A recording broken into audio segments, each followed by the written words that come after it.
Bonjour Nathalie. Bonjour Léa Falbala, comment allez-vous? Ça va bien, je vous remercie. Nathalie, des livres et des enfants, c'est le thème de votre émission. Vous êtes une spécialiste de la littérature enfantine et vous avez choisi ce matin de nous parler des romans. Alors, ça s'adresse en général à des enfants de 12 à 17, 18 ans, évidemment. Alors même plus jeunes. Même plus jeunes, bien c'est sûr. vrai. Et ce sont des romans qui ont des thèmes un peu particuliers, lesquels ? Alors déjà, on va expliquer un petit peu la jeunesse de tous ces romans.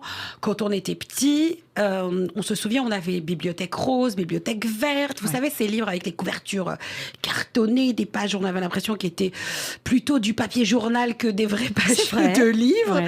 Mais en tout cas, ça a bercé notre enfance.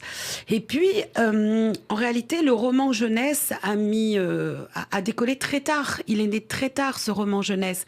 Il n'y avait pas forcément de grandes idées. Aujourd'hui, si je vous dis l'utopie, la dystopie, est-ce que vous savez un petit peu ce que c'est? Alors l'utopie, on sait, parce qu'il y a beaucoup d'espoir. La dystopie, c'est tout le contraire. Par exemple, c'est l'idée de Divergente, vous voyez?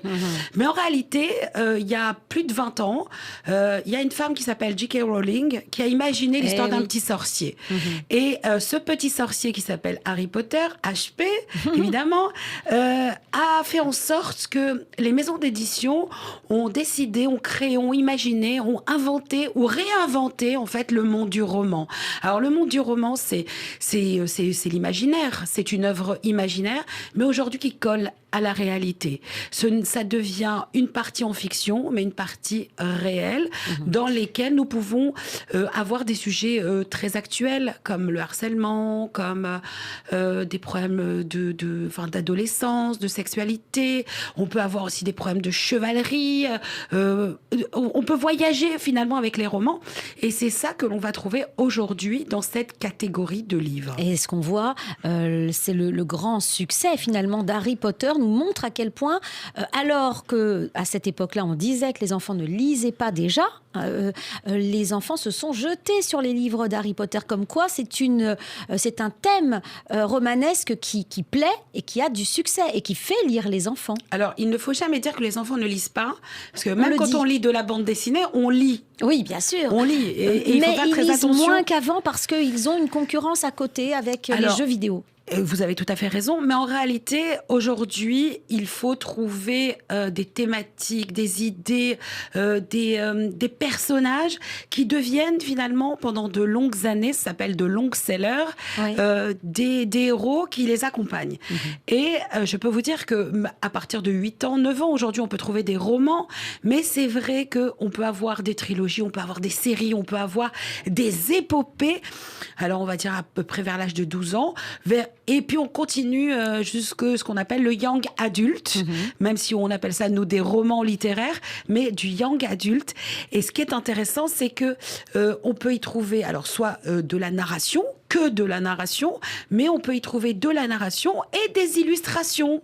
Alors je sais que... On est à mi-chemin entre la réalité et le rêve, et on est à mi-chemin entre l'écriture et le dessin, si je comprends bien. Alors effectivement, parce que quand on lit un roman, dedans il y a des choses surprenantes, c'est mystérieux, il y a de la trilogie, c'est fascinant, ce sont des découvertes, c'est ingénieux, c'est surprenant.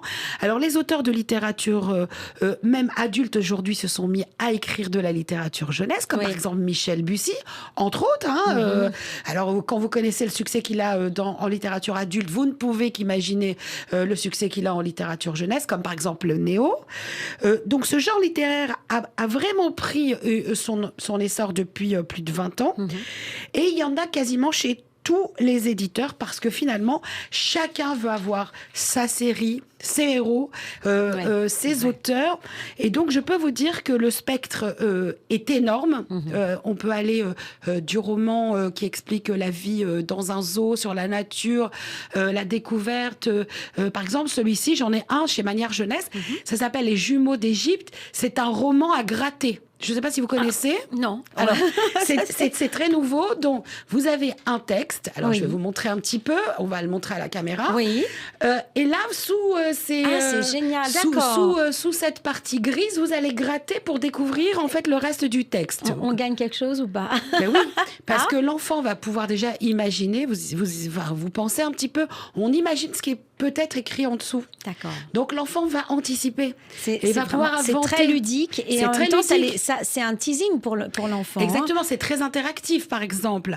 Là, dans ce roman Marvel, l'Académie des Avengers, on connaît les Avengers pour les plus grands, Oui. mais là, on va imaginer une école des Avengers. Comment devenir un super-héros?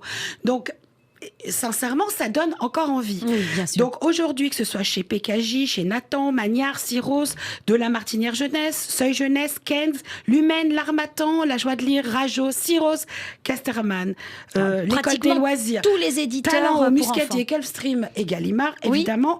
Donc il y a de tout. Alors qu'est-ce qu'on peut y trouver? Parce que sincèrement, qu'est-ce qu'on peut y trouver?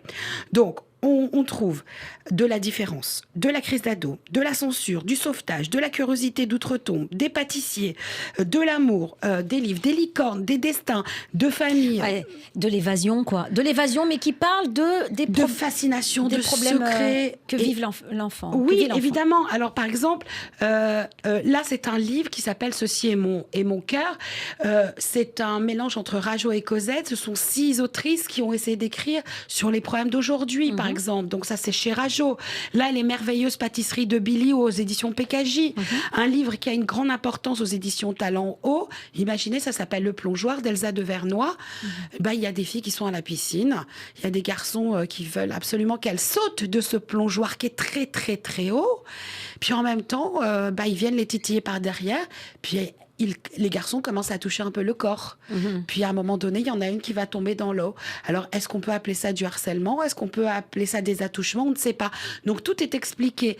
C'est énormément de choses. Aujourd'hui, le roman ne s'arrête pas à la fantaisie, à la découverte, à la dystopie, comme je le disais tout à l'heure, à ces petits, ces mondes imaginaires. Voilà, imaginaires. Aujourd'hui, on a de tout. Et c'est ça qui fait la richesse de ces romans. Alors, peut-être un petit coup de cœur parmi tous ces livres, parce que là, vous en avez amené beaucoup aujourd'hui. Alors, ça a dû être lourd. on m'a dit ce matin que j'étais venue avec la bibliothèque et croyez-moi que j'avais encore. Alors, aux éditions PKJ, c'est un best-seller, vous connaissez, Les aventures du jeune Jules Verne, qui s'appelle L'île perdue. Qui n'a pas lu les aventures de Jules Verne, sincèrement? Donc là, voilà. Il y a L'été des Perséides aux éditions Nathan de Séverine Vidal. Là encore, c'est les dangers, c'est l'ailleurs, c'est la découverte. C'est magnifique. Et puis, aux éditions Rajo, il y a une série qui est sur France TV /, qui est publicitée évidemment par la critique. Ça s'appelle Mental. C'est le roman préquel de la série Mental. Vous savez, c'est ce qu'il y a avant. Voilà, c'est tout ce qui se passe avant. C'est l'origine. Là aussi, il y a des accidents, il y a des choses de la vie. Ce sont des beaux romans, mais en réalité, je vous mettrai tout ça en plus parce que on peut pas parler d'un style de roman. Il faut en parler de plusieurs. Et ce qui est intéressant aujourd'hui, c'est que on s'imprègne de ces univers, on vit avec, et surtout, on va partir vers la découverte de ces imaginaires. Et surtout, je vous disais aujourd'hui, ces livres touchent un peu plus le réel de nos adolescents. Et il faut les croire, il faut être avec eux et les accompagner, même en étant adolescents, dans ces lectures-là. Ouais, donc c'est la grande tendance actuelle des romans, c'est ce qu'on trouve et c'est ce qui sort en ce moment. Donc il y a de quoi offrir des cadeaux aux ados aussi. On est en vacances scolaires, donc n'hésitez pas à aller en librairie surtout. Merci infiniment Nathalie. On se retrouve la semaine prochaine. À bientôt. Au revoir.